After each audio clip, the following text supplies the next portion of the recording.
Ex-ministro Aldo Rebelo sempre com a gente aqui no Pensa Brasil às sextas-feiras. Informações que saíram na imprensa sobre o Tribunal de Contas que descobriu um erro de cálculo no valor a ser cobrado pela Eletrobras, cuja privatização o governo pretende concluir ainda no mês de fevereiro. Ministro, a notícia foi na ordem do dia a questão da privatização do setor elétrico e não só o custo elevado para o consumidor, mas também falhas, né, que são frequentes.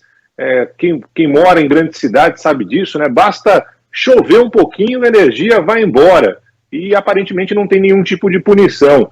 Bom dia, Aldo. Bom dia, Eduardo. Bom dia, Carla. Bom dia aos nossos internautas, aos nossos ouvintes.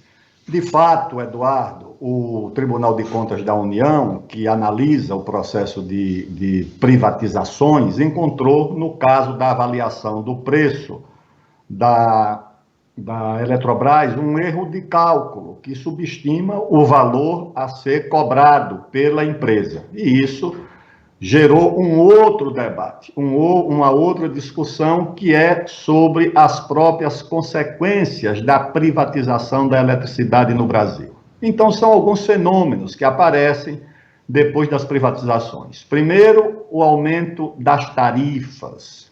As tarifas foram muito elevadas, por uma razão que é muito simples de se compreender, que eu vou explicar. Em segundo, as interrupções de fornecimento de energia também aumentaram, porque há acidentes da natureza, raios, uma árvore que cai, um carro que bate num poste, isso é muito comum, a interrupção. O problema é que essas interrupções aumentaram e, além disso, a manutenção também foi muito reduzida. A demora para um atendimento de uma emergência quase que dobrou, triplicou. Por quê? Porque as empresas, quando privatizam, para reduzir custos, elas reduzem também o número de equipes para o atendimento dessas emergências.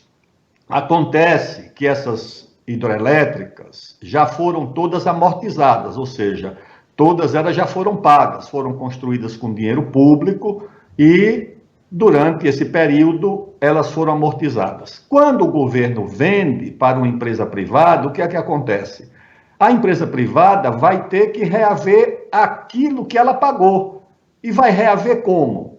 Aumentando tarifa, passando essa conta para o consumidor. E quando eu falo do consumidor, não é apenas o consumidor doméstico, é o consumidor industrial. Eu vi uma reclamação do presidente da Associação Brasileira das Indústrias de Vidro, que é intensiva no uso de energia, de eletricidade, e ele reclamando, dizendo, olha, o governo está repassando uma conta de 60 bilhões de reais para o consumidor. Ou seja, o governo vai receber da empresa privada e a empresa privada vai cobrar de quem? Não vai cobrar do governo, já privatizou, vai cobrar do consumidor doméstico, do consumidor privado, vai reduzir custo, ou seja, é um aumento muito grande das reclamações nos PROCONs de todo o Brasil do serviço de energia, exatamente por conta desse processo de privatizações. Tem um outro ponto também, né, ministro, que os críticos levantam, que é o seguinte: quem é que vai disciplinar? Né? Tem o uso múltiplo da água, geração de energia, agricultura, transporte, piscicultura, lazer. E aí, né, quem é que coloca a ordem na casa? Exatamente, Carla. Eu vi isso de perto quando ocupei aqui a Secretaria da Casa Civil do governo de São Paulo, um caso no Rio Tietê. O Rio Tietê tem lá as suas barragens, as suas hidrelétricas. A água do Rio Tietê, estou falando do Rio Tietê, que é um caso que eu vi aqui em São Paulo, mas isso acontece no Rio São Francisco, em qualquer rio onde tem uma hidrelétrica, uma barragem. A água, ela é destinada ao uso doméstico e ao uso industrial. Abastecimento e uso industrial. Alguns ramos da indústria que são intensivos no uso de água. Então, esse é o uso da água. O segundo uso, para gerar energia. Armazena água para gerar energia. Terceiro, o uso da água para a agricultura, para a irrigação. Claro, onde tem água armazenada, querer usar para a irrigação. Terceiro, o uso da água para a piscicultura. Em todo lugar onde tem água armazenada, as pessoas vão querer fazer ali uma piscicultura, criar um peixe. Outro uso da água é o uso da água para o turismo, para o entretenimento, onde tem uma barragem, as pessoas vão criar ali uma pousada, um hotel, o Pesque Pague. Então, essa água, com esse múltiplo uso, é disciplinada hoje pela Agência Nacional de Águas, que é uma agência ligada ao governo, embora não seja estatal, ela tem representantes de toda a sociedade, só que no processo de privatização, essa agência foi retirada do processo. E o que é que eu vi aqui na Casa Civil de São Paulo? Quando nós precisamos de água, para o quê? Para o transporte, eu esqueci, é outro uso da água. A hidrovia Tietê-Paraná, você precisa de bastante água para usar o rio como hidrovia. Só que quando o rio baixou, nós não tivemos a liberação da água por parte daqueles que armazenavam água para geração de energia. Com um argumento muito simples.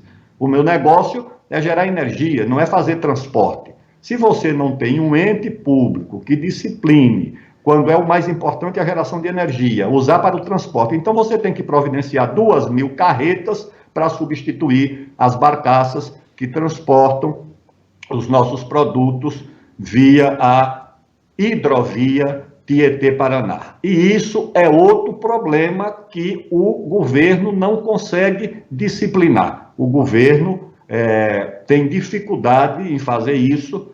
O governo, às vezes, fica mais perdido, como se diz aí no ditado popular, do que galinha que cria pato.